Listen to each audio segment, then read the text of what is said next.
The following program does not have a normal intro because I was really too busy smoothing other things over to get it done. So, Ori? Good evening, everybody. Live from Virginia Beach, Virginia. How are ya?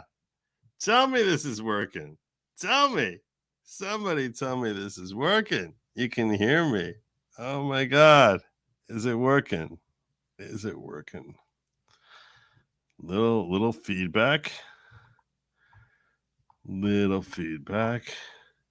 Should be working. Why are people not responding? All right, you can hear me. Whew. Are my audio levels good? Are they like terrible? I have no idea. All right. Okay. All right. All right.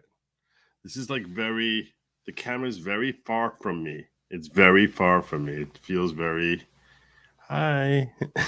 Feels so far away. I feel like normally the camera's like up close, but like, yeah. All right. Well, this is gonna work, I think. This will be good. All right. So I hope you all have had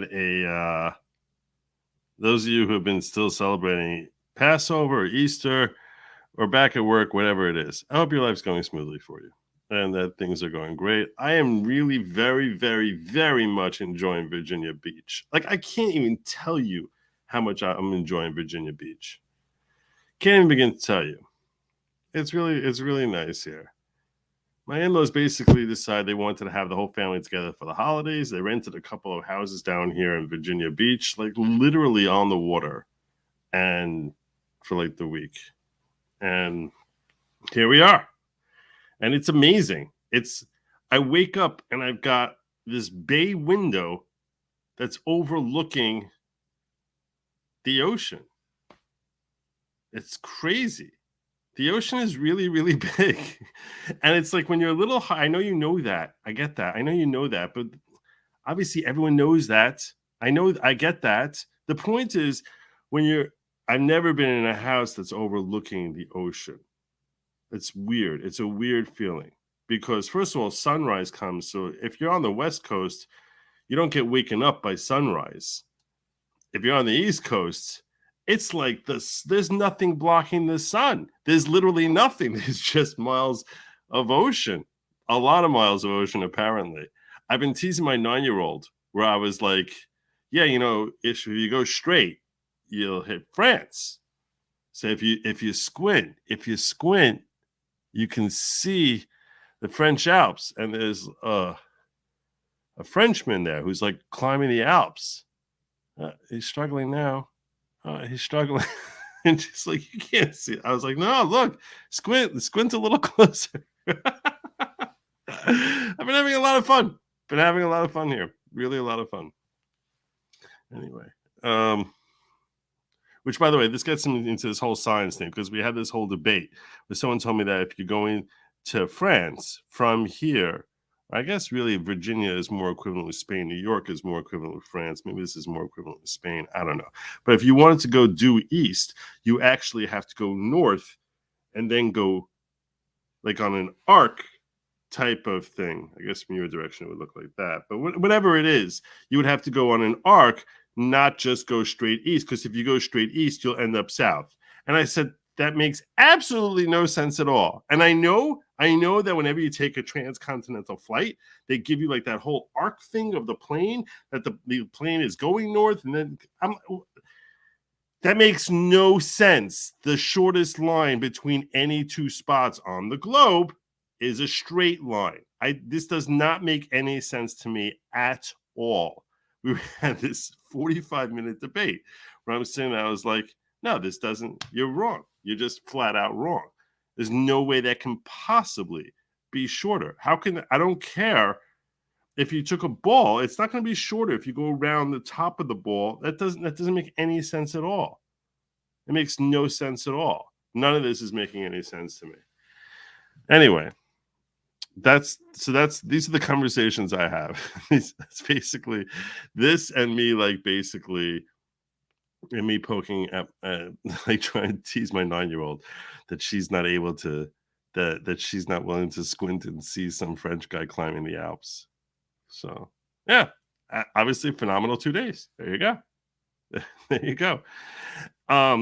So I come out of, and we don't deal with electronics for 2 days. Okay, that's the life. All right, that is the way. That is the way. So no electronics. I'm not following my phones or my TV or I don't know anything that's happening. I don't know anything. And then I didn't have a chance to set up my whole computer system here when I came down before the start of the holidays. So I was like sort of setting everything up. And once I could start dealing with electronics, which was like, at 9 o'clock or so, I started trying to set everything up, and then I couldn't find my internet hookup, and it's been a little bit of a mess. So that's why we started late tonight. I'm not going to be here Friday night because I'm never here Friday nights. I do plan on being on Eric Hunley tomorrow at noon. So make sure you tune into that. It's going to be me and Eric Hunley and presumably a couple of other lawyers who I probably have spoken with in the past. And then Saturday night, I'll be here as well. So that's the schedule. That's the plan. All right. With all that out of the way, the other thing I want to share with you is there's this one video that I saw that Nick had shared like right before I was about to start my show, and I was like, I have to watch this because this just looks like a hot mess. This is just a hot mess happening here. So I just wanted to weigh in on this. I have to find better friends because I don't know what he's sharing. Let's check this out.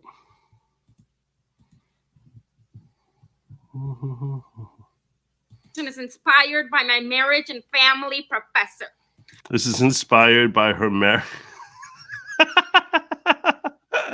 Just understand the phrase marriage and family professor. Oh my God. Oh, this is going to be good. Oh, this is going to be amazing. This is going to be delicious. All right, let's hear the take from her marriage and family professor. Let's just talk about the fact that... Let's just talk about your nails for a second. What the hell is that? What the heck is happening here? What is with... How many press-ons do you have? Do they actually sell individual press-ons, or do you have to layer on to get like that many? What is that? What is that? And why is she angry? Why is she screaming at me in her bathrobe like she's like some 70-year-old man? Why is she yelling at me? She's yelling at me. That women, because women are the main gender. Women. Okay. I get that. Women are the main gender, obviously. Going through this thing. Oh, going through this thing. Apparently women are going through a lot of things. Probably. I don't think so. I mean, I think women go through a lot of things. So do men. But she thinks women are going through a lot of things. All right, what are they going through? Oh, so I go to work, but when I come home from work, called what? I have a second shift at home. What? The main gender going through this thing called, oh, so I go to work, but when I come home from work, I have a second shift at... She's not even experiencing it. This is what her professor is telling her. She's not even experiencing it. Oh my God. Oh my God. She's so angry. She doesn't even know what it's called. Okay. There we go. At home. Right? Right. You have a second shift at home. Let me tell you something. Whatever problem most women have, whatever problem most married women have, whenever this woman settles down, she's going to have a lot more problems because her husband's going to be a psychopath, because only a psychopath would have hitched this. That's all I'm saying. So whatever problems a normal married woman has, she's got a lot more problems. I promise you. Now let's see what she's got. Because you got married to somebody that, you guys didn't have that conversation. Oh, the conversation. Why are you talking with that affectation? Do you think that makes you sound cooler because you didn't have that conversation? Can we talk about the affectation that kids put on? Can we talk about that for a second? Like, who started this trend? Was there some celebrity which started the whole affectation trend? How does she use toilet paper? I don't know. These are very valid questions. These are important questions for society to answer. I don't want to ask her, though. God, I'll get a headache getting the answer from her. And even if you guys had that conversation, eventually things are going to fall onto the traditional patterns of life. Patterns! The traditional patterns. Wow. Wow, she's quite a fireball, this one. Traditional patterns of life, which are for a woman to come home from work and work at home, do the home things, take care of the kids, cook, clean, organize, whatever the fucking case may be. Hey, easy with the language there. Have shit ready for the husband, right? Is that not right? Who's marrying this? I want who is saying this is the Catwoman? Oh, this is the wifey. I can't wait for you to meet the wifey. Oh my God. Oh my God. Why do people marry this? Why would anybody marry this? How badly? Oh, this is the perfect guy. And just like that, Passover. Oh my God. Who's marrying this woman? Tell me, Andrew, who's marrying this woman? Oh my God. Oh my God. She's worrying about what her married life is going to be like. Who is marrying this shrew? I have to tell you something. True story. So sometimes, like, when Jewish men get together for like food and drink or whatever on Shabbos, so we'll savor a few words of Torah just to share some thoughts from Torah and stuff like that with the others. There was one time I was asked at one of this when we have something like that on Shabbos, it's called having a kiddush, because you make kiddush and then everyone eats and they just basically schmooze. So I said, someone asked me to say something over, so I said, I'm going to say this over Le'iloi Nishmas, a mutual friend of all of ours who had died during COVID. And when I said that, because what basically I was saying is it should be like a merit for this guy, that whatever I'm saying over, it should be a merit for this guy to give him like a higher level of heaven. Whatever it is. You can accept it or not. I'm just telling you this is what Jews will frequently do. Well, when I said this, it's relevant. Don't worry. This story is relevant to what we're watching. When I said this, a friend of mine who was sitting there, who knows the deceased guy, goes, no. Don't say anything over in his merit. He doesn't need your merit. I was like, what do you mean he doesn't need? Why would you say he doesn't need my merit? What does that even mean? He goes, guy, he's like, have you met his wife? Have you met his wife? He spent 40 years living with that. When the angel of death came for him, his soul.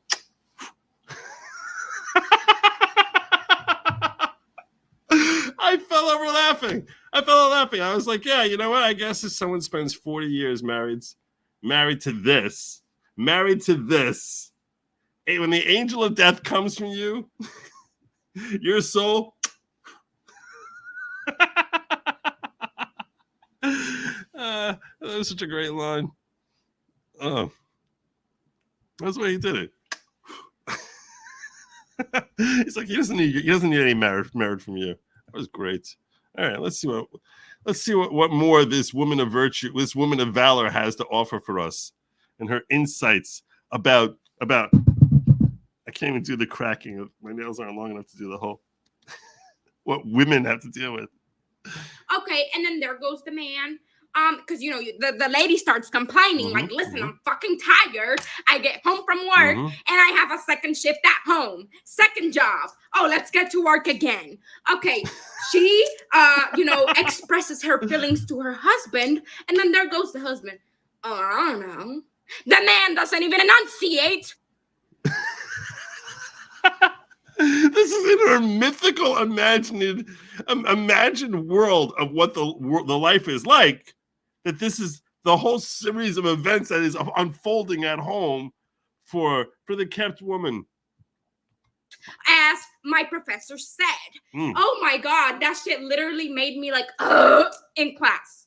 Did it make you like, Did it really literally make you do that in class? I wish I could have seen that. Oh wait, I just did. You did it here too. It's fucking disgusting. It's fucking disgusting. Bitch, you can't even find a man. Listen, it's not even about you being able to find a man.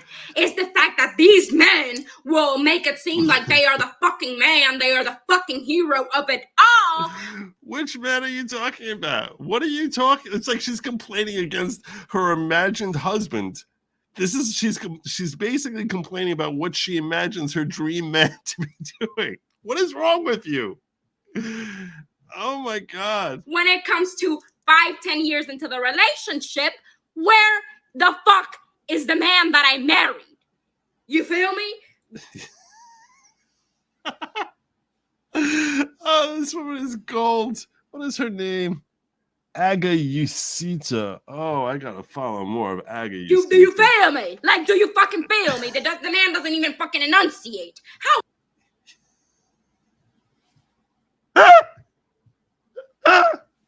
Oh my gosh. 2 days away from the internet. I missed all this. I missed all of this. How is that attractive to any woman? No, you're very attractive to men. Men are sitting here. They're gobsmacked. Gobsmacked at the glory of you. The glory of you. Oh my God. Guys, she's available. She's available.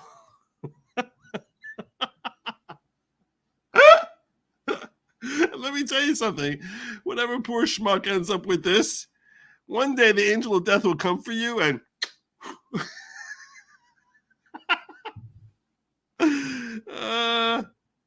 thank you.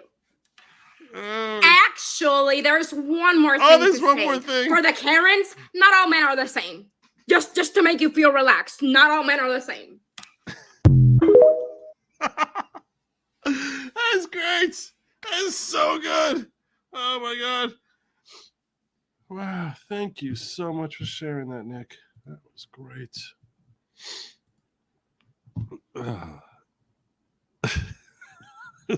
She is available. Agayusita. Look her up. She's a real person, apparently. All right, let's get down to brass tacks. This is supposedly a Musk-see TV. That was the lousiest. I almost called it then. I was like, that's really too stupid. My computer's monitors are all shifted out of what my normal whack is because I'm on a now. It's a thing. But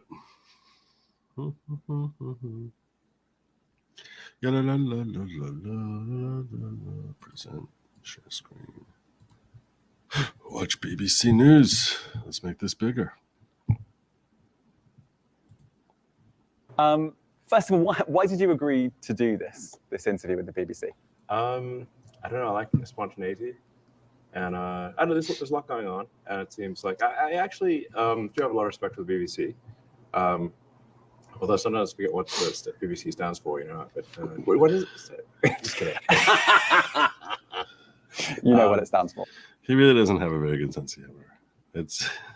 He's wealthy. He's rich enough that people will laugh at his humor. If everyone's laughing at your, no matter how bad the joke is, you have no reason to work on the humor, I guess. Yes, I do. Okay. So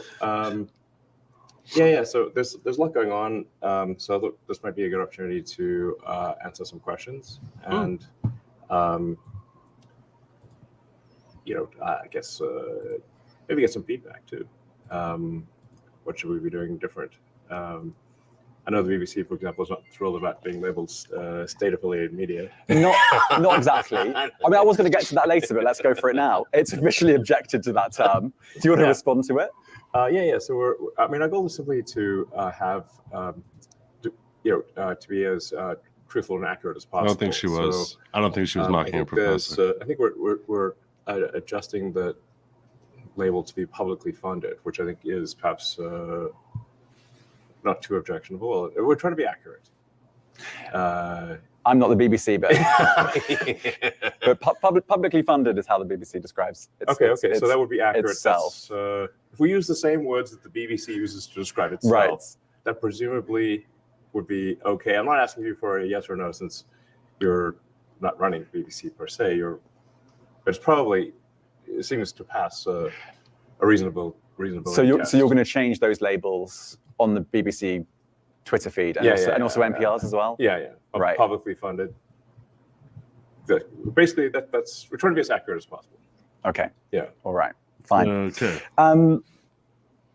First of all, I just want to clear something up. Are you sleeping in the office? Here? I sometimes sleep in the office. Like in the library. 5 days a week? No. 3 days a week? I'm not here 5 days a week. But there's a library that nobody goes to on the 7th floor. Okay, I'm glad this is coming out here. There's definitely some sort of a femininity to Elon Musk. I don't think that's disputable. There's definitely some sort of a femininity to him. I'm glad you're calling this out, Andrew. I don't think, and this is the sort of thing which I think society has gotten confused. There are some guys who are more effeminate than others. That's just their style, their nature, whatever. He definitely comes across as a more of a feminine man. A lot of people just sort of assumed, back in the 80s, they would mockingly call him gay. That's what they would do, or call him worse. That would be like the kindest way that they would say it, just by virtue of his femininity. And I think that perhaps that actually, that could have had an impact where people started to think that if you see an effeminate man, that means that he must have cravings for other men, which is ridiculous. It doesn't make any sense. But that's just sort of it's sort of we sort of crossed over from what we consider to be a crappy version of what would be deemed a typical masculine man, means that all of a sudden you are now either gay or I guess now trans or whatever it is that they start trying to attach those labels. That somehow that makes you a woman, which is ridiculous. That makes you good at being a woman in something, which is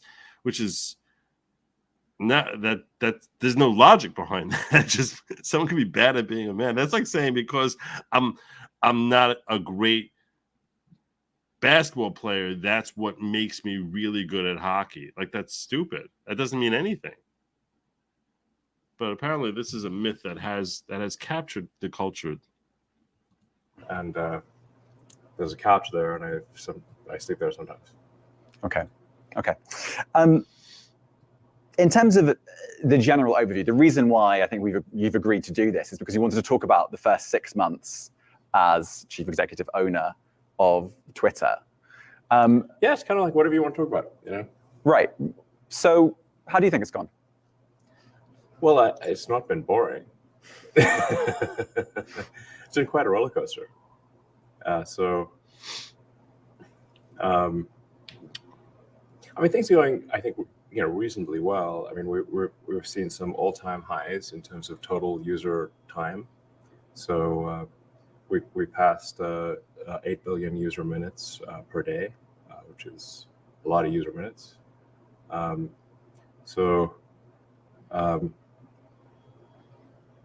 usage is up. Growth is good. The site works mostly. We have a few glitches here and there, but the site is working fairly well. And we're doing it with a small fraction of the original, headcount. So, you mentioned outages there. There have been several.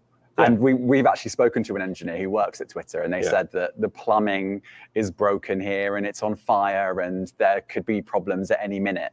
Do you accept that? I mean, there have been a few outages, but not for very long, and it's currently working fine. So you don't. It doesn't keep you up at night that Twitter might go offline again. At this point, I think we've got a pretty good handle on what makes Twitter work. And we're also doing it with 2 data centers instead of 3. So we used to have 3 data centers. We shut down one of them. So we were actually roughly two-thirds of the prior compute capability. But we've made so many improvements to the core algorithm. In some cases, we improved the core algorithm by 80%. So the actual CPU usage or computer usage is dramatically less. But the results speak for themselves. The system, despite being... before I actually started listening to this interview, I never really thought about, what do I expect them to bring out in this interview? I didn't really expect a whole conversation about the inner working. I mean, I should have actually anticipated a conversation about the inner workings of Twitter. I don't know. There's a lot more that I think I would ask Elon about, and I'm sure he's going to branch out in topics he's covering here, but this is a bit of a slow start to me. At all-time highs of usage is fast. It's responsive. It's more responsive than it was before the takeover. And we've also added long-form tweets. We've added, you can now post videos up to 2 hours and soon videos of any length. We're rolling out our subscriber programs. I will tell you that Twitter Spaces has really changed. For me, it's really changed Twitter a great deal. It's a really big... if you're not on Twitter and you haven't tried Twitter Spaces yet, you cannot appreciate what a dramatic thing Twitter Spaces has become in its ability to basically cull together literally from celebrities to politicians to different talking heads who all of a sudden, just at the drop of the hat, there's just a conversation that's happening there that can be viewed by thousands of people instantaneously. There's never been any sort of thing like that in the history of the world, where it's like all of a sudden they'll just start like in these spaces, they'll have like a few hundred or a couple of thousand people who are watching spaces and they're talking about some sort of political issue, and they'll just start mass hashtagging or adding a particular politician just to get that individual's attention and try and get them to come into spaces. And sometimes they will. They'll just jump in there and just address questions. And this is a way that the public has access to people who are really hot figures in the news, where all of a sudden we can just call them in for an interview, as opposed and their questions that are being thrown at them are not being filtered through some sort of legacy media, but it's like, boom, on the spot being asked questions. Does that happen every day? No. But the fact that that could ever happen is an astonishing development, which I think will only continue to increase as people start using spaces in that way. So people can, content creators can actually make a living on Twitter by having some of their content behind a paywall. And we open source the algorithm, so there's transparency about what tweets get shown, what content gets shown versus not. I think you say, what are you really going to trust? Are you going to trust some sort of black box algorithm from some other site, or are you going to trust the thing that you can actually see and understand? But do you accept that there are lots of engineers that are looking at the way that Twitter is built and the lack of engineers, because so many have left, and are worried about the health of Twitter? What the heck happened there? That was not me. Well, I mean, there's been many of these people have predicted that Twitter will cease to function. Their predictions have not turned out to be true. Insert Mark Twain saying, rumors about death are greatly exaggerated. Let's go back 6 months. Gosh, what is happening here? This is not me. This is like the BBC network's own production of their own interview. Actually on Twitter right now. Right. So it must work. Let's go back 6 months and even further back than that. When you put that initial bid in, you then had a wobble. You kind of said, I actually don't want to buy Twitter anymore. I mean, it really is quite entertaining. I mean, it's like soap opera because when I first made the offer, the response was the board adopted a poison pill. So they were like, hell no, you can't buy Twitter. We'd rather die. We'd like chew on cyanide before being bought. That was their initial response. And then you said, actually, I don't want to buy it because yes. So you reversed it. And then they said, this is terrible. I don't know what to do about this audio. This is not me. I didn't do this.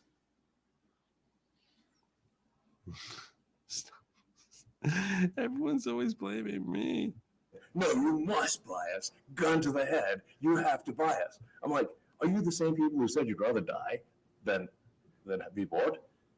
Doesn't that seem odd? So I guess my question to you is, in terms of, I'm gonna try refreshing. What time am I at in this thing? 7:04. Let's try refreshing. Maybe it's something I don't know. First of all, why did you agree to do this? Doesn't that seem odd? So I guess my question to you is, in terms of, you said that the reason was because of bots. Because what is wrong with BBC? Well, looking back at it now, was there a little bit of you that thought, actually maybe I've overpaid. Actually maybe I don't want to do this. I want to get out of this. Be honest. Yeah, no. The problem was that the publicly stated user numbers were in excess of the real user numbers. I've heard you talk about that, and you can talk about that. There are lots of bots, but basically, looking back at it now, was that the? This is publicly funded BBC. I don't know what to tell you. This is a worse audio than I could do.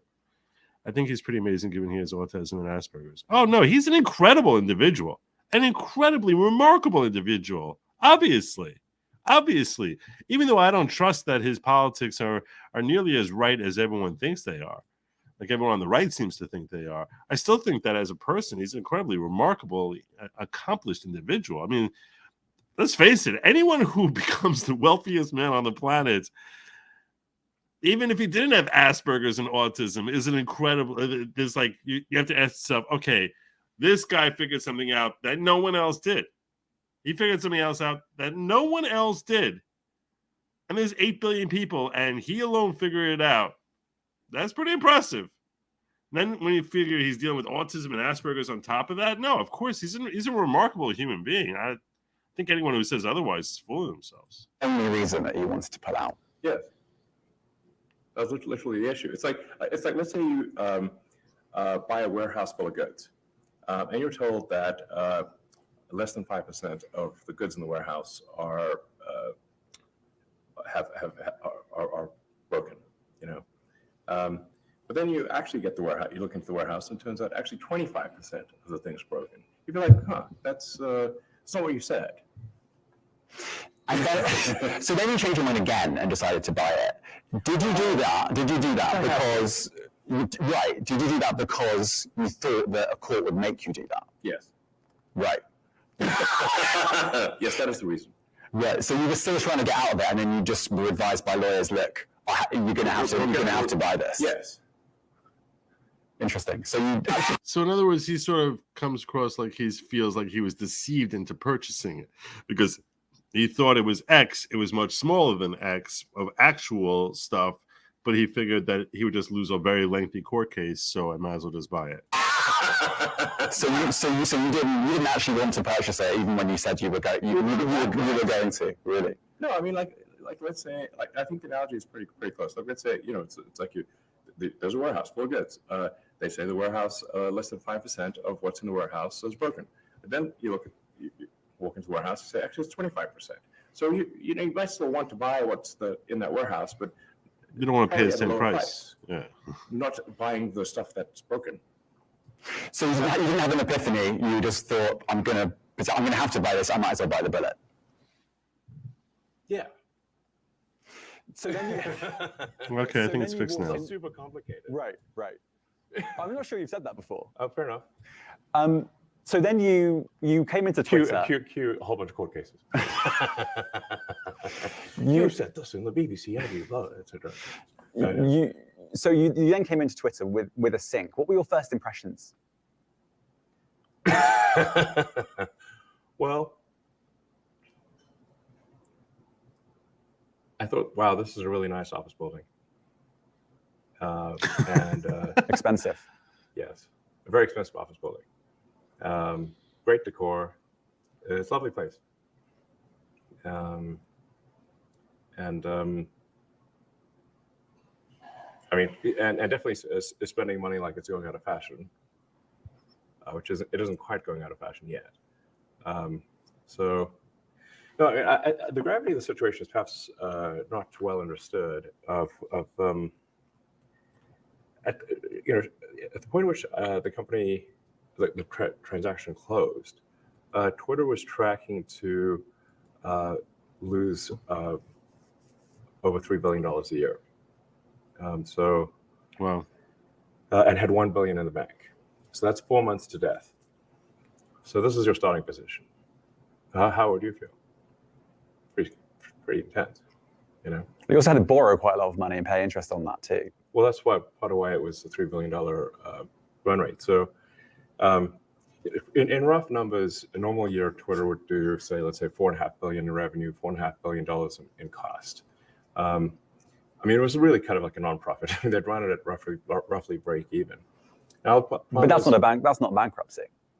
You're not saving that company from bankruptcy if it's breaking even. But then the issue is that if you then add $1.5 billion in debt servicing, and have a massive drop in revenue, which we did, which was partly cyclic and partly, political concerns and whatever. So revenue, call it dropped by over a third. It's not, and this is not just Twitter. Facebook and Google have also seen some significant advertising revenue declines. It's been a little higher at Twitter, but most of the advertisers are coming back. So I think we'll be back where there's a cyclic demand drop, which is still pretty significant.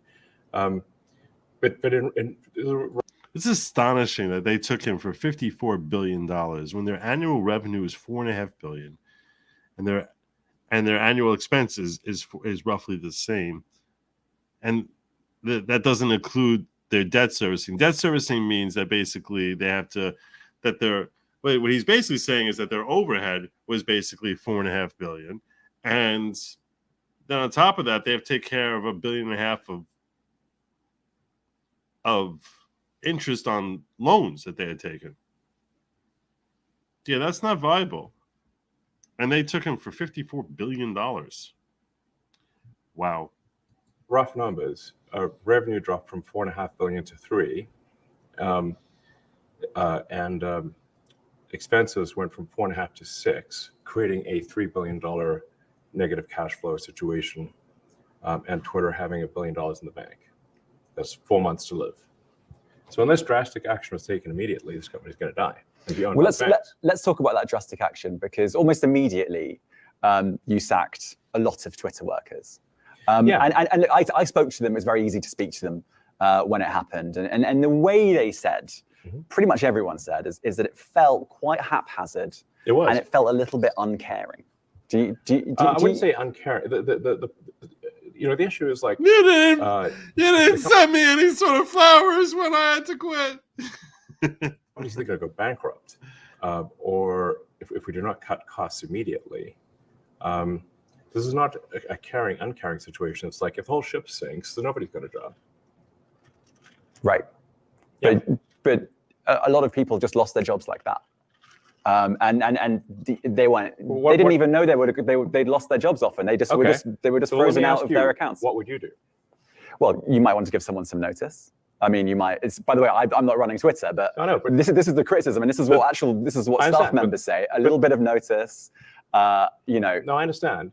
If you have 4 months to live, 120 days. In 120 days, you're dead. So what do you want to do?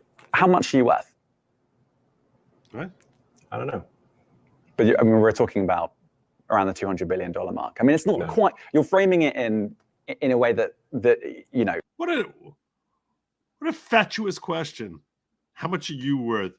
How is that remotely relevant? You have a company. He just put $54 billion into acquiring this company. He's supposed to dig deeper into his pocket to make sure that he's taking. No, that's not how this works. That is not how any of this works. What a childish question. How much are you worth? What a stupid question. Because the implication he's drawing is, well, you have the money. You could have kept paying them out of your own pockets. What a jackass. That it had a few months to live. You're quite a rich man. I sold a lot of Tesla stock to. What a jerk. Wow. What a child. So what? This is real world. He's looking at this company. What he's worth isn't just because he's worth a lot of things doesn't mean that he has to now be a charity that all of a sudden, like, it's like they think literally Daddy Warbucks from Orphan Annie. They should come in there after buying the company and be like, and I've got tons of money. Here's money for you. Money for you. There's just money for you. I'm just going to throw it at you because I don't want your feelings being hurt. Oh, you're feeling a little sad. Here, take a few stacks of money for you. What a childish question. Oh my gosh, what is wrong with these people? To close the deal. He's swallowing, I think, because he realizes what a stupid question that is. On some level, intuitively, you see that nervous expression on the interviewer's face because he's like, yeah, I just asked such a childishly stupid question. Well, you have tons of money. Why can't you just throw heaps of money at anyone? Idiot. I did not want to sell the Tesla stock. Okay. Do you have any regrets on the way that some of the staff were let go? I regret that I took this interview when I'm going to be asked such stupid questions. I mean, people were given 3 months of severance, some cases more. So, but we're like I said, the companies need to be run on their own cognizance. And that's the thing, and it's like boo-hoo for you. You got your 3 months of severance. It's not like he breached any agreements. You know why Twitter hasn't been sued by former employees? Because they all got paid off. Every one of them got their severance. But it's like, oh, I didn't know I was going to lose my. Shut up. That's the problem. They're teaching this attitude to kids today, socialism. Yeah, you got tons of money. Why shouldn't you just give it away? Give it away. You should give it away. Because you have lots of it. I don't have as much as you. And it's not so easy for me to sell stock as people might think. I have to sell stock during certain periods. I can't sell stock during other periods. So there are only brief windows where I can sell Tesla stock. And then this is often taken as some lack of faith in Tesla. And in fact, the Tesla stock sales caused the Tesla stock to plummet. Yeah, when he sells Tesla stock, everyone's like, if Elon's getting out of Tesla, he knows something. So obviously Tesla is overpriced right now, and the price tanks, like literally tanks. And he's not allowed to do it discreetly because then he's committing fraud. It's a real no-win situation for him to try to sell off large chunks of stock to raise billions of dollars. Which is not good. Do you think those two were connected? Well, the people couldn't parse the difference between I'm selling Tesla stock because I've lost faith in Tesla, which I haven't, or that it's desperately needed for Twitter.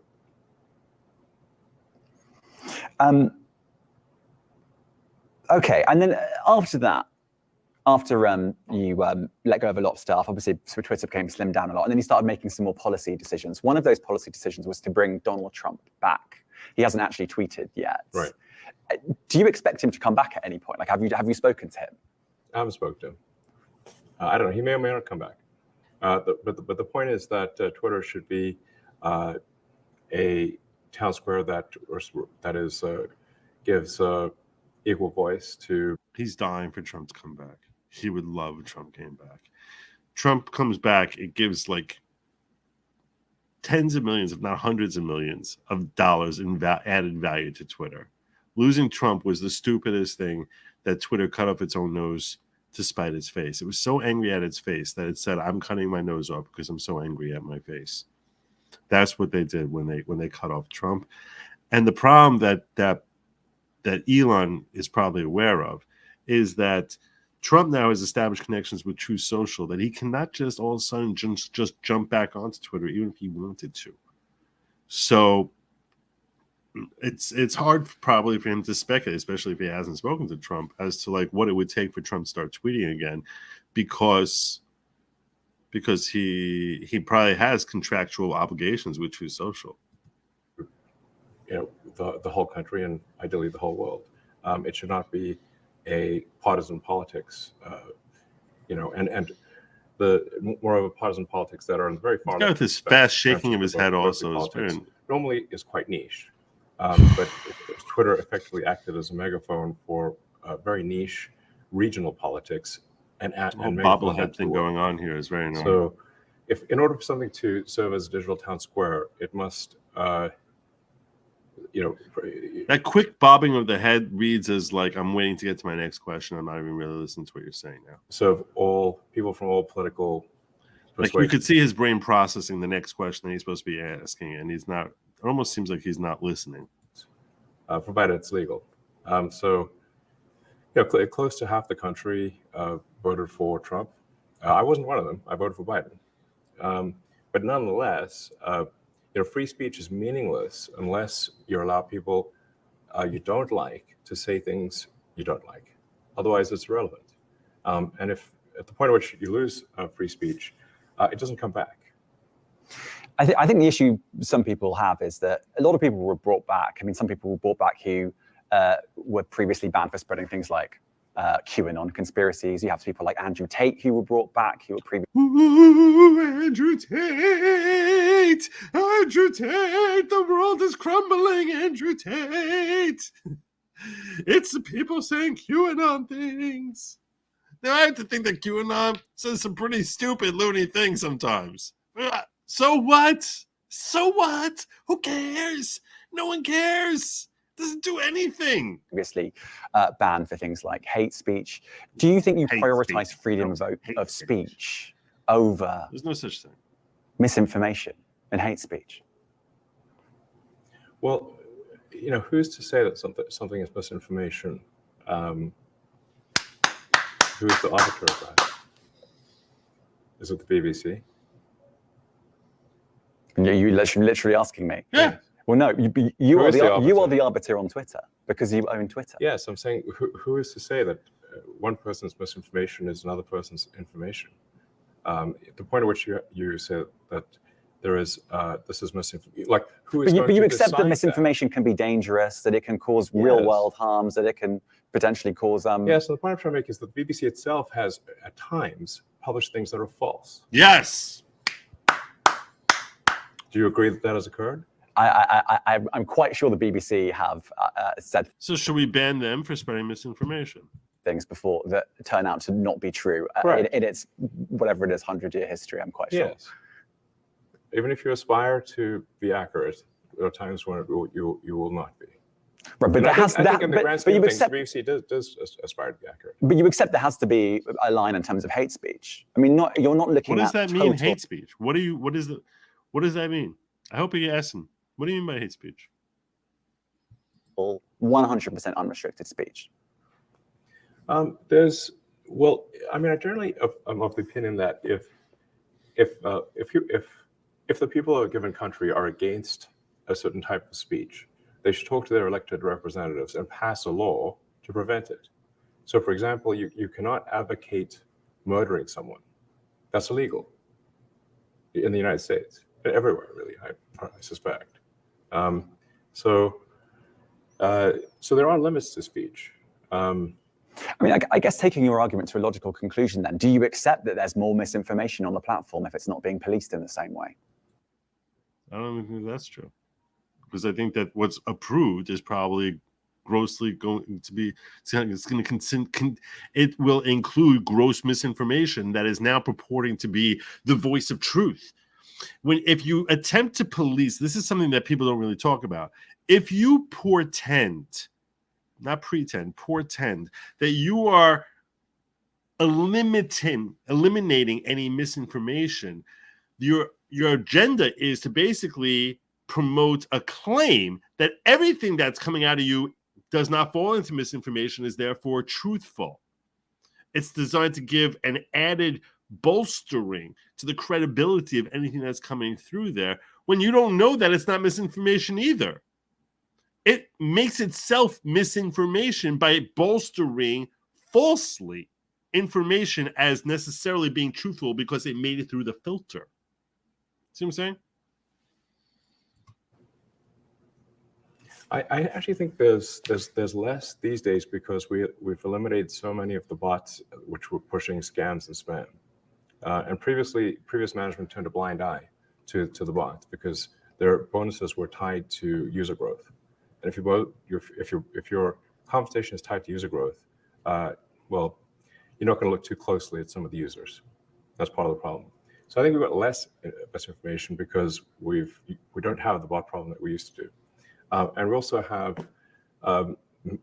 given a lot of attention to community notes, which corrects, with community itself, corrects misinformation. It's been very effective. I mean, I would only just add that, we have spoken to people who have been sacked that used to be in content moderation, and we've spoken to people very recently who were involved in moderation, and they just say there's not enough people to police this stuff, particularly around the content moderation. As Twitter files reveal, the content moderation that was happening before was terribly misguided, intentional misinformation. So yeah, that's your source. Particularly around hate speech in the company. With your stupid is that something that you want to address? About? I wish he would define hate speech. Please define for us hate speech. What is hate speech? You use Twitter, right? Do you see a rise in hate speech? I mean, just a personal anecdote. Like, what do you? I don't. Personally, for you, I would see I get more of that kind of content. What kind of content? What kind of content? I'm not going to talk. Give an example. Talk to the rest of. No. Give an example. What do you see now that you haven't seen like before? Tell us. For the rest of Twitter, you see more hate speech personally. I would say I would see more hateful content in that. What is hateful content you don't like, or hateful? What do you mean to describe a hateful thing? Thank you. Let's start getting hate speech. Thank you. Yeah, I mean, just content that will solicit a reaction, something that may include something that is slightly racist or slightly sexist, those kinds of things. So you think if something is slightly sexist, it should be banned? No, is that what you're saying? I'm not saying anything. I'm saying that is what you're saying. I'm trying to understand what you mean by hateful content, and I'm asking for specific examples. And you just said that if something is slightly sexist, that's hateful content. Does that mean that it should be banned? Well, you've asked me whether my feed, whether it's got less or more. I'd say it's got slightly more. That's what I'm asking for examples. Can you name one example? I honestly don't use. Honestly, I don't. You can't name a single example. I'll tell you why. Because I don't actually use that for you feed anymore because I just don't particularly like it. And actually, a lot of people are quite similar. I only look at my following. You said you've seen more hateful content, but you can't name a single example, not even one. I'm not sure I've used that feed for the last 3 or 4 weeks, and how did you see the hateful content? Because I've been using Twitter since you've taken it over for the last 6 months. Okay, so then you must have at some point seen for you hateful content. I'm asking for one example. Right. You can't give us a single one. Go! Who's the interviewer now? Love it. Go. And I'm saying I say, sir, that you don't know what you're talking about. Really? Yes, because you can't give me a single example of hateful content, not even one tweet, and yet you claimed that the hateful content was high. Well, that's false. No, what I claimed. You just lied. What I claimed was. I need those 4 black guys going. Oh, this is great. Oh my God, this is so good. There are many organizations that say that kind of information is on the rise. Now, whether it has on my feed or... But maybe they're saying the exact same thing you're saying. That's slightly sexist. There's more slight sexism. This is the stupidest thing. What? I mean, right, and you can look at something like the Strategic Dialogue Institute in the UK. They will say that. So now appealing to authority. Now I'm going to appeal to authority. that this other group, they say stuff, and I'm just reporting what they say. Even though I just claimed 10 minutes ago that I've experienced personally, I can't name any, but they say they have. Maybe they can name certain things. Oh my God. People will say all sorts of nonsense. I'm literally asking for a single example, and you can't name one. Right. And as I already said, I don't use that feed. But then how would you know? I don't think this is getting anywhere. You did. It is getting somewhere. This is the first time we're getting somewhere. This is a lot more interesting than like, oh, did you really want to buy Twitter? No, this is way more interesting. Experience more hateful content. And then couldn't name a single example. Right, and as I said, that's absurd. I haven't actually looked at that feed. Then how would you know this hateful content? Because I'm saying that's what I saw a few weeks ago. I can't give you an exact example. Let's move on. No, we only have a set. He doesn't want to move on. No, you want to move on because you just got exposed as being a fraud, as being a shyster, as being a moron. Amount of time. COVID misinformation. You changed the COVID.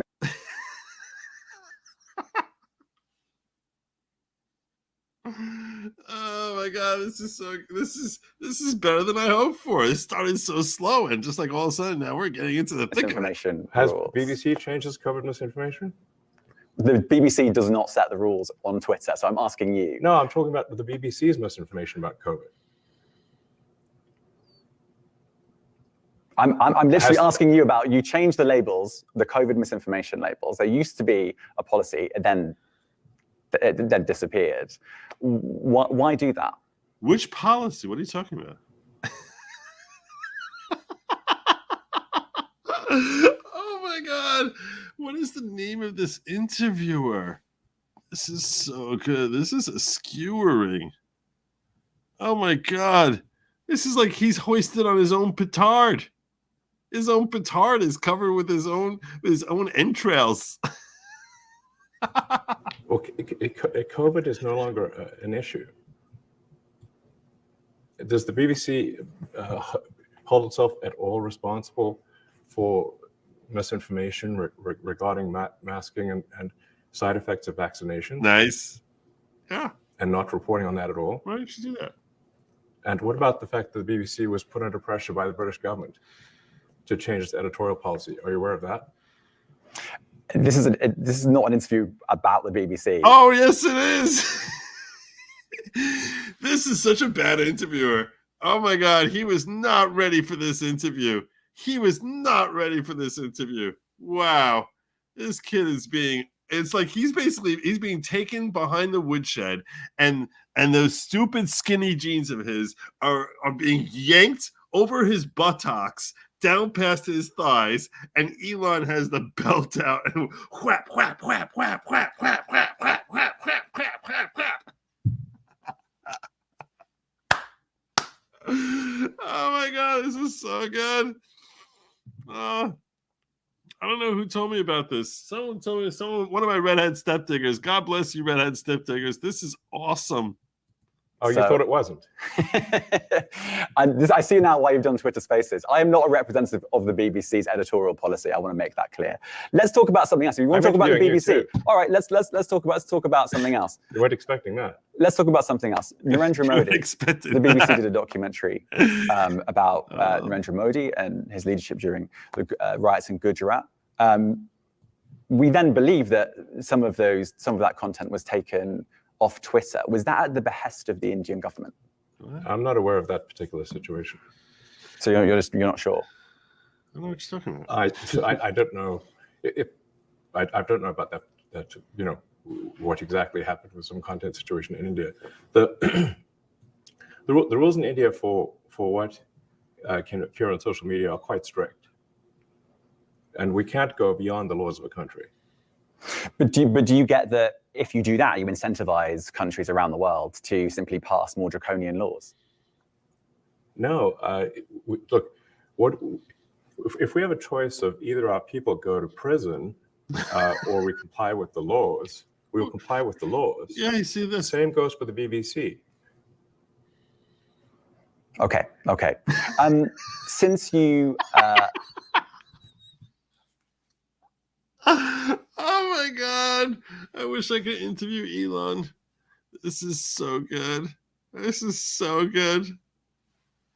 Oh my God, this is really like watching him scream, "Spank me harder, daddy." I would not get spanked. My newest member of the following, Lacey Petite. Welcome aboard, Lacey Petite. All hail, Lacey Petite. God bless you. May your time here in the following lead you to greater community unity and, of course, phenomenal personal growth. And she comes in with a comment. You could react to a video titled "Watch this paint dry for 3 hours and make it the most fun hilarious video on the internet." Love you, Joe. Well, that's so kind of you. Thank you so much. This is a great interview, though. This is not paint drying. This is phenomenal. That was very cool. That was very kind. Thank you. Became CEO. There's been another story in town. No, TikTok. I'm not CEO anymore. Okay, you're chief twit, or what are you? No, my dog Floki is the CEO. Okay. I didn't know that. That's pretty funny. That's pretty funny.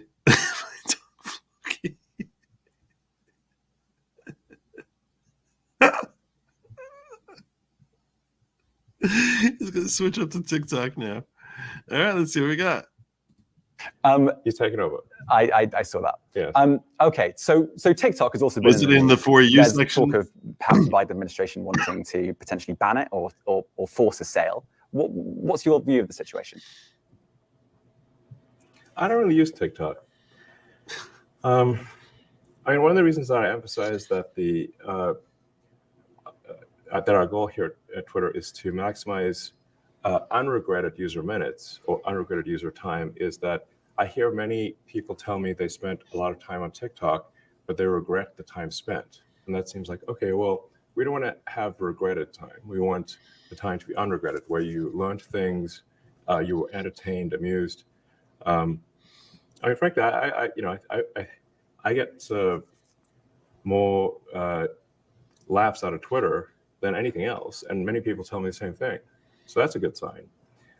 This is a very interesting thing that he's touching on, which is something that I saw Legal Mindset. Andrew, I don't know if you're watching this or not, but you're probably not watching live right now. But I appear on Legal Mindset like every other week when we're not dealing with holiday scheduling. And the last time I was on there, so he was talking to me about TikTok, and he was asking me what I thought about TikTok, and I said I thought TikTok. He clipped this out and made a short out of me saying, which the short came into my feed, where he asked me my thoughts on TikTok, and I was calling TikTok hot garbage. And I said one of the differences between TikTok and, let's say, YouTube is on YouTube, yeah, there's a lot of garbage there also, but it can be a useful tool. You can go onto YouTube and learn something. But TikTok is completely, it's just a waste of time. And you're wasting your time while you're doing it. It can be fun, but you're definitely not growing out of it. It's just purely like, your brain's not really engaged. And that's one of the things I said. That's why I think TikTok, even if it weren't funded by the Chinese government, I think it turns a mind to mush as opposed to like teaching you potentially something. For example, home improvement. Lady Logic, she'll spend a summer, she'll get like all hyped up and be like, hey, you know what? I want to just like change this room and put this thing on. She'll start watching YouTube videos. She watched a series of YouTube videos on how to put wood molding and just like changed our whole dining room like herself. For like, I don't know, she spent like $100, made the whole room look completely different. And it was all from like watching stuff on YouTube. There's a lot of stuff like that on YouTube. You can learn about life, about politics, whatever. You can't learn something in 30 seconds, some clip of you can get some laughs, you can get some chuckles out of TikTok. But you're not, and that's why when you're done, if you do it for like 30, 40 minutes, an hour, you just sort of feel like you wasted the last hour of your life if you spent it on TikTok. And that's a remarkable aspiration that Elon has, that he wants to have unregretted user minutes, where you sort of feel like, hey, I learned something my time here. I saw a perspective that I didn't otherwise see, which is a difficult thing to accomplish when you're working with tweets that are necessarily very condensed. When you have a very limited space to put things in, that's one of the drawbacks of TikTok is you only have 30, 60 seconds to get your message out there. It's hard to get anything really meaningful in that time, as opposed to YouTube video, which can obviously run for hours. But Twitter is saddled with the same condensed area. And the fact that people are able to learn, I guess Twitter Spaces, some people make tweet threads. It's interesting that it's not, I guess the way it's structured also, you can learn the news. You can find out about a story pretty quickly. You can get links into things that are helpful through Twitter that you can't really get from TikTok. So that's an advantage it has in that regard. For TikTok itself, like I said, I just don't know enough about what's going on there. I can't say I have a strong opinion on TikTok. So you'd have an opinion on whether it should be banned or not? You know, I'm generally against banning things. So I probably not be in favor. I mean, it would help Twitter, I suppose, if TikTok was banned, because then people would spend more time on Twitter and less time on TikTok. But even though even if it would help Twitter, I would be generally against banning of things. Okay. Do you feel sometimes that your many business interests might get in the way of you having opinion? I mean, for example, Tesla has major connections in China. Do you wouldn't have a certain opinion on something or feel uncomfortable about saying something because of your other business interests elsewhere? Do I look uncomfortable? Actually, I do. I look uncomfortable. Yeah, I mean, Tesla's got activities around the world, and so does SpaceX. You know, once in a while, those things do come into conflict. But it's not like Twitter's like, you know, operates in China. It doesn't. It was banned in China. So, and certainly I've received no communication whatsoever from the Chinese government with regard to Twitter. Okay. In terms of advertising, obviously Twitter's not a private company anymore, so we don't really know how it's all going. Have all the advertisers come back? Not all, but most. And you can see it for yourself on Twitter, even in the For You feed. Right. I mean, in the following feed. Right. Filled with hate speech, I'm told. That's not what I said. Okay, fine. Well, why don't you use For You? What's wrong with it? How is it going? Is Twitter in profit now? He's trying to twist the interview back. Twitter is rough. I'd say we're roughly break even at this point. And I think you've said before you see a world where you could be in profit. Is there a timeline on that, do you think? I mean, depending on how things go, if current trends continue, I think we could be profitable. Or, I mean, I'd say, to be more precise, we could be cash flow positive this quarter if things keep going well. This quarter, as soon as that? Possibly, yeah. Wow. And do you have a message for the advertiser? I mean, can you say which advertisers haven't come back? I think almost all of them have either come back or said they're going to come back. There are very few exceptions.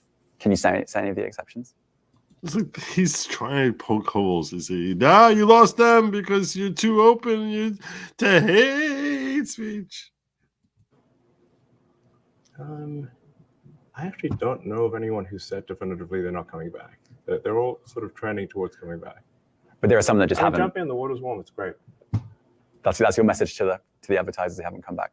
Yeah, I mean, look, you know, if Disney feels comfortable advertising, you know, children's movies, and Apple feels comfortable advertising iPhones, those are good indicators that Twitter is a good place to advertise.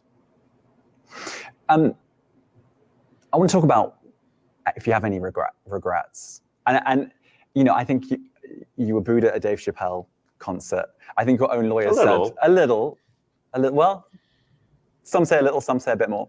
I think your own lawyer said you couldn't get a fair trial in San Francisco because there are lots of people that don't necessarily like you here. Yeah, but you know, I have to say I was wrong. He was wrong. I guess because I was acquitted by the San Francisco jury unanimously. So, yeah. But I guess. But look, do you have any regrets buying Twitter? I think it was something that needed to be done. I mean, you said earlier that difficult. You know, I'd say that like the pain level of Twitter has been extremely high. This hasn't been some sort of party. So it's been really quite a stressful situation, for the last several months. Not an easy one. But apart from the pain, I mean, so it's been quite painful. But I think at the end of the day, it should have been done. I think were there many mistakes made along the way? Of course, but all's well that ends well. And so I feel like we're headed to a good place. We're roughly break even. I think we're trending towards being cash flow positive very soon, like literally in a matter of months. The advertisers are returning. I think the quality of recommended tweets has improved significantly, and we've taken a lot of feedback from people that have looked at the open source recommendation algorithm, and we've made a lot of improvements even since that was made open source, and we're going to keep doing that. So overall, I think the trend is very good. So, I mean, it was actually something I was going to ask you. You mentioned the pain, but you actually tweeted, I think in February, you said the last 3 months have been extremely tough. I wouldn't wish that pain on anyone. Are you talking emotionally there? I mean, can you explain? I wasn't stabbed or anything. Right. Like some people around here, it's just dangerous neck of the woods we're in. It is, or it can be. But can you just talk me through the emotional strain of this? Yeah, I mean, look, I've been under constant attack. I mean, it's not like I, have a stone cold heart or something like that. If you're under constant criticism and attack, and then that gets fed to you nonstop, including through Twitter, it's rough, My producer's saying I should remind you all to like and subscribe. So that's done. All right, we're good. Okay, thanks. That works on Rumble too. I'm watching that. And at the end of the day, I kind of think that like if you do lose your feedback loop, that's actually not good. So I think it is actually important to get negative feedback. I don't turn replies. This is way more entertaining when Elon's interviewing BBC guy than when BBC guy is trying to ask questions of Elon. So somebody can, so I get like a lot of negative feedback. What's been actually good to get negative feedback? Right. When you talk about the emotional strain, you've gone back to feedback. Is that the thing that's been most difficult to take, the sort of negative feedback? Yeah, I mean, if the media is writing nonstop stories about why you're a horrible person, I mean, it's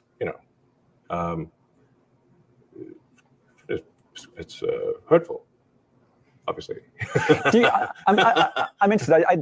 I've written down a lot of these questions, but I haven't written this one down. But it's interesting. It feels like you have quite a kind of interesting relationship with the media, because in some ways you're quite skeptical, quite critical, certainly of established media, but also you kind of get hurt by what the media writes, and you seem to. Obviously, you do get your news still from the BBC, as you've already said. So I literally follow the BBC.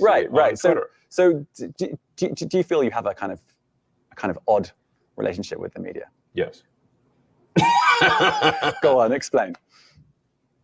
No, it is somewhat. Well, he's someone who was considered a media darling until he started expressing an interest in purchasing Twitter. And everyone's like, what do you want by Twitter? What do you want to change? What's happening on Twitter? We don't like you anymore. But he was like, he was considered the godfather of leftism 4 years ago. But I mean, it might be tilted a bit more towards the hate. But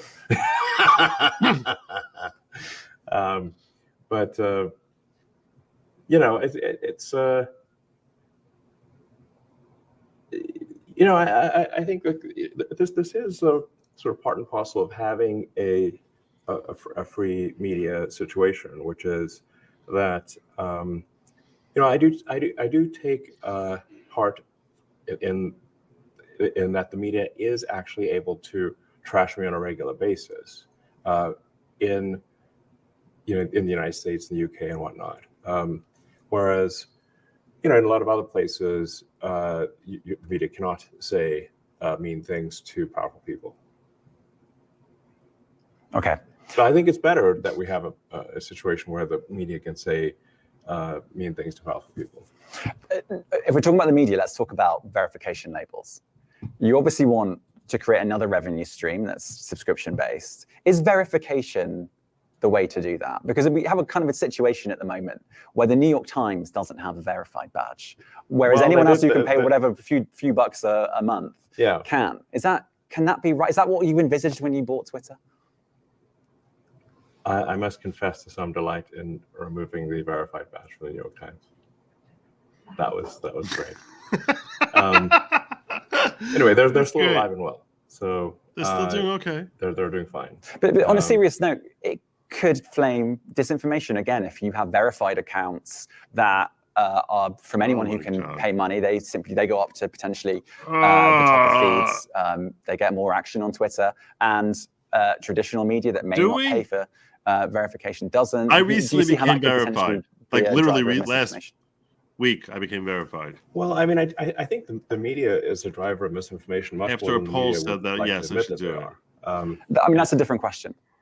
Yeah, but you are sort of saying like who knows best, the average citizen or someone who is a journalist. And I think in a lot of cases it is the average citizen that knows more than the journalist. In fact, I mean, very often when I see an article about something that I know a lot about, and I read the article, it's like that they get a lot wrong. Sort of the best interpretation is someone who doesn't really understand what's going on in industry, has only a few facts to play with, has to come up with an article. Now, it's going to be, it's not going to hit the bullseye. So then, like, generally, this is how I explain this to other people. If you read an article about something you know about, how accurate is that article? Now, imagine that is how essentially all articles are. They're an approximation of what's going on, but not an exact situation. So if somebody is actually, let's say, in the fray, or like an expert in the field, and was actually there, and writes about their experience of being actually there, I think that actually that's in a lot of cases going to be better than a journalist, because the journalist wasn't there. I think you said the legacy verified blue ticks are going to go next week. There have been a few deadlines on this. 420. Yeah, I see the joke. Is it definitely going to happen? That number will never leave me. I clearly. It cost you a lot of money. Well, fortunately, it didn't in the trial. Well, yeah, right, but for the SEC, right? Yes, we're going to ask for a refund. Yeah, okay. Yeah. Good luck. Let's move on from that. But blue ticks, in theory, all legacy blue ticks gone next week, and at that point you'll kind of work out whether this is going to sink or swim. Yes. What's your hunch? I mean, you've obviously. I think it's going to swim. Yeah. Yeah, it'll swim just fine. Okay. What are you looking for in terms of a revenue stream on that? What are your goals? Well, I don't know if it's like necessarily a giant revenue stream. Because even if you have sort of 1 million people that are subscribed for, let's say, $100 a year ish, that's $100 million. And that's a fairly small revenue stream relative to advertising. But what we're really trying to do here with verification is to massively raise the cost of disinformation and bots in general. So my prediction is that any social media company that does not insist on paid verification will simply be overwhelmed by advanced AI bots. I mean, ChatGPT is essentially a zillion instances of ChatGPT. Is that really what you want on the platform? Do you want big news organizations being overwhelmed by bots so that they have to pay you some money? No, the point is that you won't be. If you pay. But a lot of organizations have already said they're not going to pay, like the New York Times. Well, then, that's up to them if they, can make them pay. It's a small amount of money, so I don't know what their problem is. But we're going to treat everyone equally. So what we're not going to do is say that there's some anointed class of journalists who are the special ones who get to what tell this is all everyone about. That's what this is all about. But they're the New York Times. How can you charge them? They're the New York Times. That's the gold standard. How can you charge them? They are the New York Times. No, that is exactly the point. This whole elitist perspective that they are the New York Times and therefore they are actual information. They're the New York Times, therefore they're more important. They're the New York Times, therefore they're the voice of truth, or should always be taken seriously. That's the fallacy world that this knucklehead is living in. And he has the same perspective, I'm sure, on the BBC. Think that it should be up to the people what they think. And even if an article is completely accurate and comprehensive and everything, there's still in writing that article, the media is choosing the narrative. They're deciding what to write an article about. So I'm hopeful that this can be more a case of the public choosing the narrative as opposed to the media choosing narrative. But the media can choose narrative, at least a combination of the media and the public choosing. Interesting. Oh, that's weird. Oh, this is a new thing they have here. Look at this. Cousin Deb says, did you go to a resort for the last days of Pesach? That's such a New York area, Zach. You, us Midwesterners, stay home or visit relatives. Didn't go to a resort. No, rented a house. But this is a brand new thing. His name is Knucklehead McDoofus Wokenstein. Probably. This is so cool now. They have super chats all sectioned off. Oh my God, I don't have to star these things anymore. God bless. Oh wow, disinformation about national security is a critical threat, they say. That's what they say. Wow. I can't believe they have this now. This is so cool. Oh, I'm so excited. The StreamYard is getting better and better. In the narrative, and the public getting to weigh in on stories if they think they should add something to it or we got something wrong. And over time, I think if Twitter is the best source of truth, it will succeed. And if we are not the best source of truth, we will fail. That's a good point. Someone comes in and offers you $44 billion for Twitter right now. Would you take it? No. Would you consider it? No. Why? I take it back. It depends on who. I suppose if I was confident that they would pursue, they would rigorously pursue the truth, then I guess I would be glad to hand it off to someone else. I don't care about the money really, but I do want to have some source of truth that I can count on. Interesting. And I hope that's our aspiration with Twitter, is to have a source of truth that you can count on. That's a very noble thing if he really means it. Truth, I mean, it's not like he's really being offered $44 billion. Time as people comment on a particular thing. Well, if you don't care about the money, you could just give it to someone that you think is a good person to run Twitter. Who's that guy? Who do you think that might be? I knew it. I'm not the boss of Twitter. No, but that's, you might still have an idea.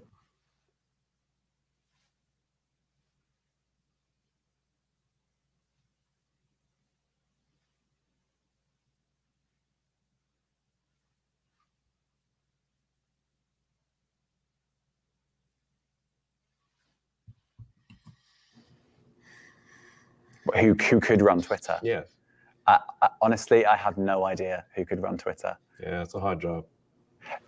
Okay, let's move on to. You said that you were going to stand down as chief executive, right? Okay.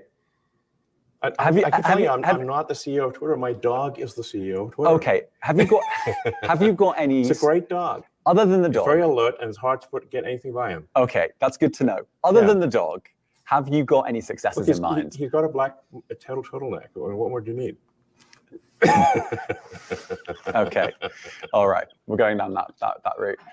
He doesn't know how to deal with Elon quirkiness. He's like, I don't know what to do with that. He's like worth $200 billion, and he's making jokes I don't really like and don't get, and it's sideburning me. I don't know what to say. Steve Jobs or Elizabeth Holmes? Are you making a reference to? I guess more Elizabeth Holmes. Okay. I've forgotten the question now. He's got a husky voice and black turtleneck. Problem solved. What were we talking about there? Who would you want? Have you got a successor in mind? Not yet. Hopefully at some point. Right. So, because you did say you were going to stand down. I did stand down. Okay. All right. Let's move on from that then. All right. What about this office? I'm intrigued about this office. You said it was expensive. I don't really need a CEO. Yeah. Yeah. Why can't we be an anarchist syndicalist commune?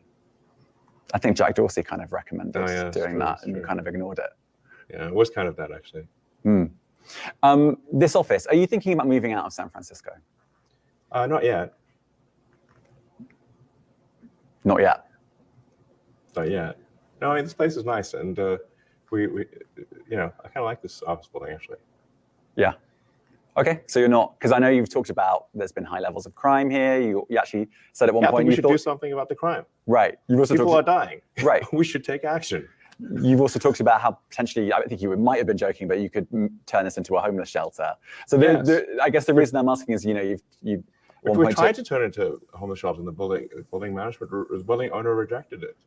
You tried to. Yeah, they won't let us. Which bits have you tried to turn into a homeless shelter? We're only using one of the buildings, and so the other building could be a homeless shelter. And you've tried to. Yeah, we would like to do it right now. Really? Yes. And you're being stopped by who? By the building owner. They won't let you? No. In fact, they wouldn't even let us take the W off the sign. So how were you going to do that? They're really quite What was your plan for the shelter? I don't know. We could just let people stay there. It's nice. Right. Okay. I didn't know that. They can bring their stuff, bring the tent, whatever. Right.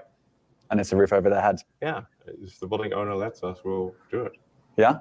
So if the building owner lets you, you would happily do that. Yes. Okay. All right. There we go.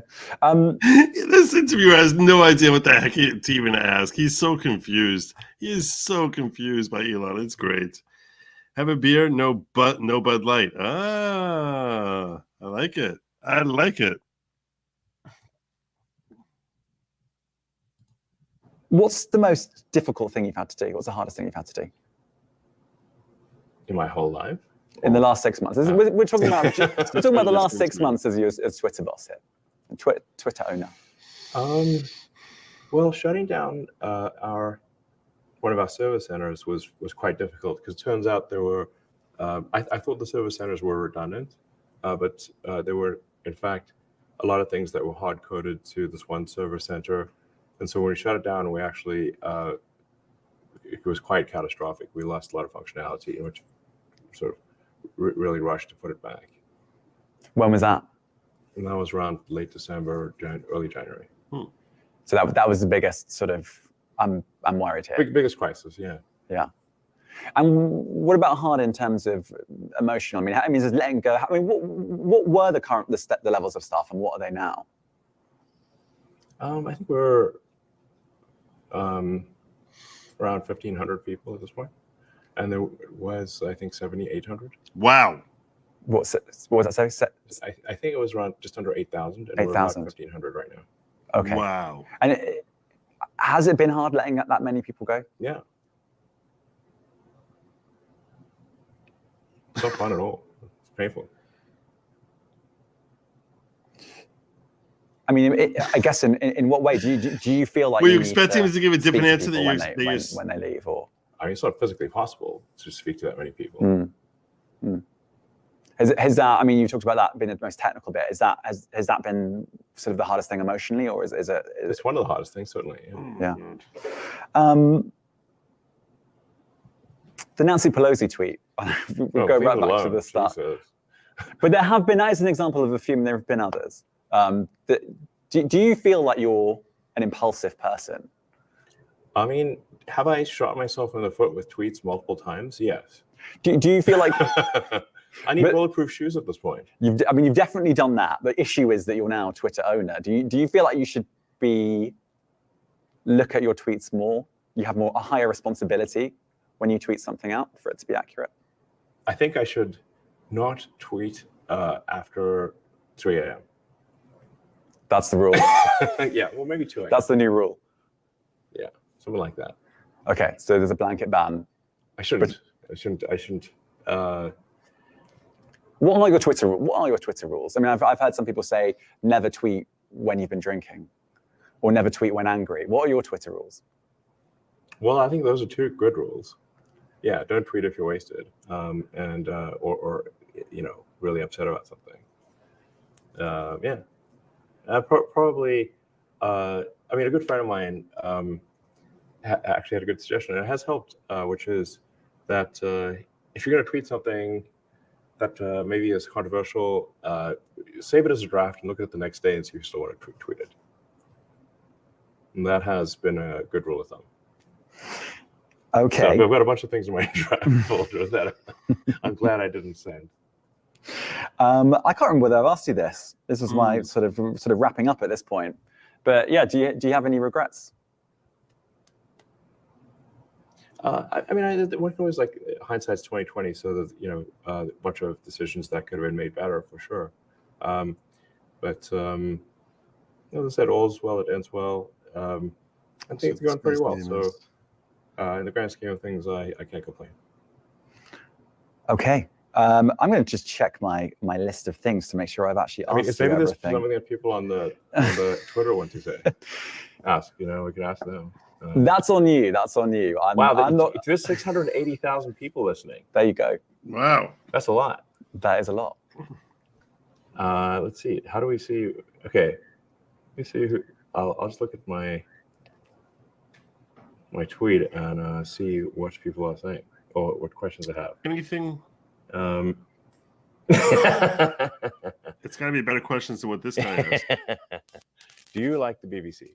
Do you like BBC? Okay, yeah, we're not going to. I can't interview you. I work for the BBC. But do you like BBC? I know. I see what you're doing. I'm not going to respond to that. Okay, I think we can finish the interview there. If you want to continue, thank you very much, Elon, for doing this. I really appreciate it. Sure, you like BBC. Come on. I'm not engaging. All right, Elon. It honestly has been a pleasure.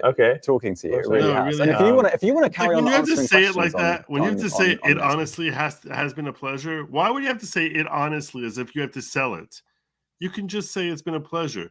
The reason he's saying it honestly has been a pleasure is because it's been anything but a pleasure for him. He's looked utterly uncomfortable the entire time. And the only time that this interview was really interesting is when he was hanging behind the woodshed. So that's why he's like, it honestly has been a pleasure. Then go for it. But I'm not going to. Okay, well, I'm just trying to see if there's like any good. There's a lot of comments here. I can imagine.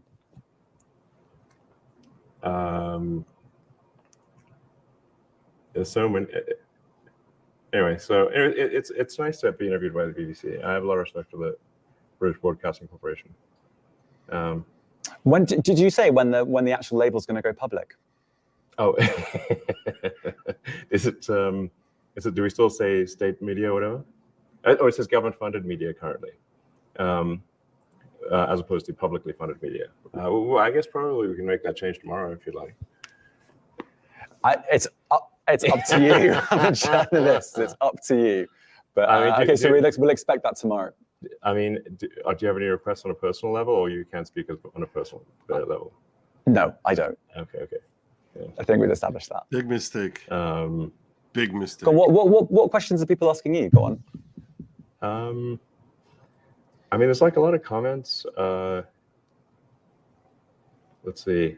I was literally reading looking at replies to the fact that the spaces. Are there any good questions that I've missed out from the last 6 months? I'm sure there are many. I mean, people generally seem to like this interview, as far as I can tell. very few negative comments, so generally positive. Is that that's probably bad for me. if the interviewee I'm scrolling as fast as I can it. to sort of see. I guess there's some complaints about Twitter Spaces needing some improvement. Let's fix Twitter Spaces is one of the comments. People like the fact that my dog Loki is the CEO. All right. And I'm really just scrolling as fast as I can here. This is so weird. I guess my reflection on this interview. I'd just like to say I like BBC. Okay. I do find it funny. I think, I mean, honestly, listening to the interview, the answer about misinformation and saying, "Oh, we don't police misinformation in this." Look at BBC trying to like block this out. What are they doing? Why didn't you just cut this part? That's not me doing that. Because we try and take down bots, we'll be effective at bots. There's actually less misinformation on the platform. I think that's a big factor. Why are they having audio issues now? Why? This is like the first this is the first time this guy has shown any personality at all. I want to hear what he's asking now. This is like the first. This vanilla pasty is basically now he's actually starting to express some sort of emotion for the first time, and he's like, "You give me your BS about like how misinformation is less now." It's like, and we can't hear this BBC, really. Really, you're arguing you can police content moderation far less and end up with less misinformation. How first of all, we do have people working on content moderation. It's not like we don't. I've spoken to lots of people who've been fired. So lots of people have been let go. That's his sources. People have been fired. They're saying it's worse now. It's worse now. It was better before I was fired. That's his sources. What a nincompoop. You've gone from 8 yeah, to 50. The censorship. Why? I don't think the sort of putting a thumb on the political scales on the far left has been let go, because that's not right. That's not what you want for a public square. You got to have equal treatment for people from across the political spectrum. So, oh my gosh. But like I said, my experience is that there's less. Wow. These days, not more. I apologize for this audio issue. I know that annoying audio is very, very, very annoying. It's not me. It's BBC is playing something. I'm trying to like lower it every time the static noise comes in there and raise it back up when it disappears. So I'm sorry for that. I'm doing my best. Extremely powerful for addressing so-called misinformation. I mean, you've had community notes placed on. Yeah. One of them involving an alleged diamond mine. Diamond mine? A mine that. What diamond mine? A mine that your father part owned. Yeah, my father never owned a diamond. So you're thinking of an emerald mine? Emerald mine. Yeah, I'd like to see a picture of this alleged emerald mine. Because you've been community noted on that tweet. Yeah. Did you know that? No, but it's not even 50%. It's in community notes. But first of all, okay. Do you think something like an emerald mine would have like some sort of property register? There'd be like a picture of it. It's not like you can say, "Oh, that's my mine." These things are hotly debated. If you've got something valuable, you have to have some property record, like a house, but much more important than a house. And yet there is no property record whatsoever. There is no picture of this mine whatsoever. It doesn't exist. It's fake. So it's a really good example then, because there is a community note on that tweet that says, "You said this thing on the X." Oh my gosh, you stink, BBC. So you're saying that that's a way of solving misinformation, but you're literally saying one of those community notes is wrong. In the community note may be referring to a thing where I went on a trip with my father to Zambia But I never saw any mine or anything. So there's no mine. I'm not right. I'm saying the community note says it is. So you're saying it's this bit great panacea, but yeah, it's literally on your own tweet, the community notes, according to you, are wrong. If they're referencing an article, then they're representing anyway. But community notes is not going to be perfect, but it's the batting average of community notes I found to be extremely high. Right. So community notes plus getting rid of millions and millions of bots every day, I guess. That's what we're talking about. Yeah. That's what you think is tackling misinformation over content moderation. And I think that's the bit that a lot of people will go, really? Really, yes, really. Look, the acid test is people will use the system and find it to be a good source of truth, or no system is going to be perfect in its pursuit of the truth. But I think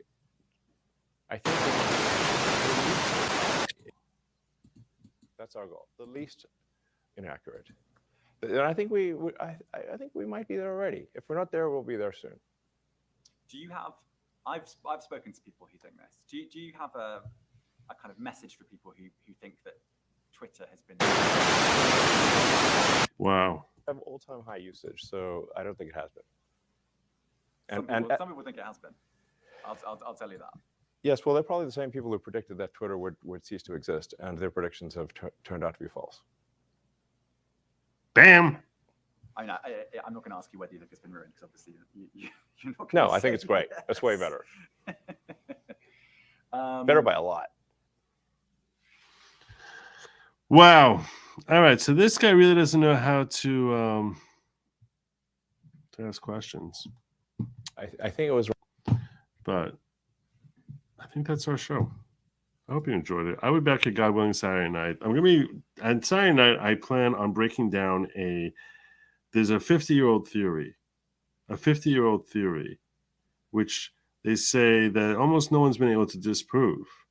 That was postulated by someone who basically aims to prove that man is by definition evil. I know this is false. The man is inherently evil, and I know this to be false. I haven't heard the theory yet. Apparently, it's been out there for 50 years, and there's a 30-minute video which breaks down how the theory goes. I don't even know yet what the theory is. I don't plan on reviewing beforehand, but I do plan on debunking this 50-year-old theory on Saturday night on viewers' discretion. So make sure you're there for that. I'm also going to be on Eric Hunley tomorrow.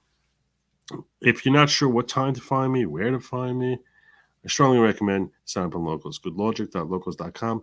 Link is in the description below. I'm sending you to Nick Rekieta. A little late. I apologize for that. Please send him my love and many kisses. Godspeed. Oh, wait. Was there one more I missed? Was there one more? There was one more I missed. Are you on the ocean front? I live like 5 minutes away. Yes, I am. I'm on the ocean front. Maybe I'll stream from Locals. Maybe I'll do a little quick local stream tomorrow, but I'm on the ocean front. On San Fiddler. San Fiddler Road. Godspeed.